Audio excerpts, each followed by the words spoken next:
Michael McCormack, Deputy Prime Minister, Minister for Infrastructure, Transport and Regional Development. It's great to be here today. Wow, that's a pair of scissors.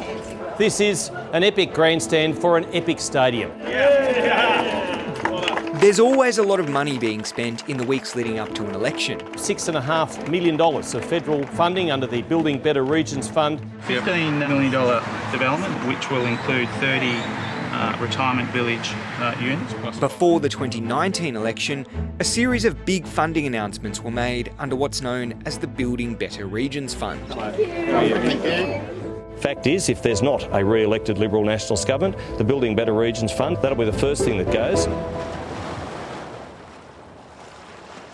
I think the observation a couple of years after the event is just how those grant programs are now politically industrialised around election campaign.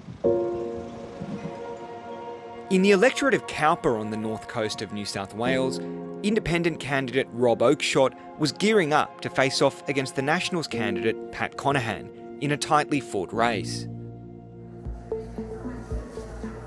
Regional New South Wales has traditionally been a Nationals stronghold, and Deputy Prime Minister Michael McCormack made regular visits. In March 2019, the government announced a series of grants in Cowper totalling more than $6 million from what's known as the Building Better Regions Fund. They included a grant to an aged care facility for a cyber hub, street upgrades south of Port Macquarie, and an upgrade to a hospital sewage plant. The funding that went to the electorate of Cowper was part of a much bigger $200 million awarded to 330 grant recipients across the country. 8 of the 10 electorates that received the most funding were in coalition-held seats. This program was directed at rural and regional areas to the extent that most of those rural and regional areas might well be held by the National Party or coalition seats. Then it's obviously appropriate that more of them fall within coalition seats. As a candidate, I'm standing to try and get more attention to the electorate. So I'm all for more money coming to the electorate. There's an assumed process that's gone on before that money is allocated. The program is held out to be an open and competitive merit-based scheme, with funding applications assessed by departmental officials. But the final decision on who receives funding rests with a panel of ministers, chaired by the Deputy Prime Minister in consultation with Cabinet.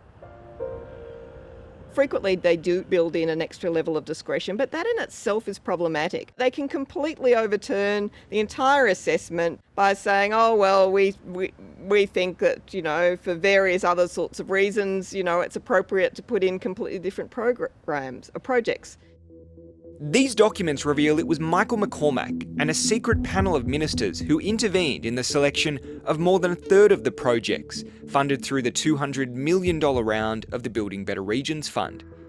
In this never publicly seen letter written by Mr McCormack himself and obtained by 730 under Freedom of Information laws, 112 of the 330 projects were against the recommendations of the department.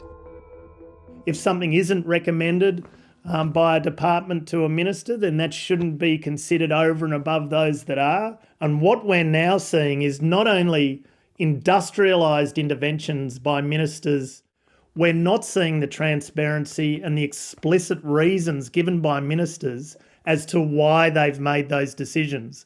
What we're seeing is those decisions getting buried in Cabinet in confidence.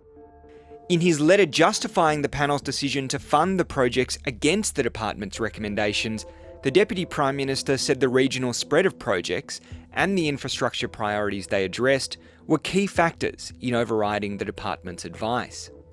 It's clearly inadequate. The Deputy Prime Minister wasn't explaining why, in a particular case, public servants advised against it. If the guidelines and the criteria are being consistently overturned and not for a legitimate reason, that's when you should be concerned. Constitutional law expert Anne Toomey is concerned about the level of ministerial intervention in grant schemes like this one, and believes it undermines merit-based grant programs. It just seems completely unfair, and it's contemptuous of the people who have made the effort to make these applications. I mean, if you do have other criteria, You should be putting that into the guidelines to begin with, and it should be assessed against those criteria to begin with. Michael McCormack declined to be interviewed, and his office declined to provide a list of the 112 projects. A spokesman disputed that any projects funded were not recommended and said that each was eligible. He said it was appropriate that the Ministerial panel and Cabinet had the final decision. I just hope Australians more generally haven't become so cynical with politics that they just don't care, because it really is up to people at the ballot box to call this out. This is the latest in a string of grant programs now under scrutiny over the intervention of government ministers. In January 2020, the Audit Office released a scathing report into the $100 million Community Sport Infrastructure Fund overseen by Bridget McKenzie. Peter Dutton's role in selecting community safety grants for the Safer Communities Fund has also been referred to the Auditor-General, who is considering examining it. And the $450 million joint federal and state bushfire local economic recovery fund has been under parliamentary scrutiny for how the New South Wales government selected some grants.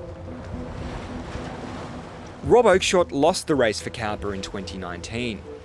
And while he's grateful for funding the community receives, he believes that running grant schemes like this undermines trust in government.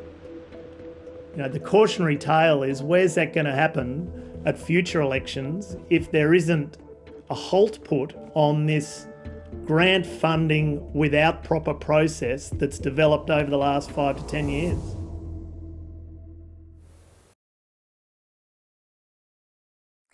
Hi, I'm Lee Sales. Thanks for watching this story. If you'd like to watch more of 730's stories, they are on the left of your screen. And tap on the button below to subscribe and get the latest from ABC News.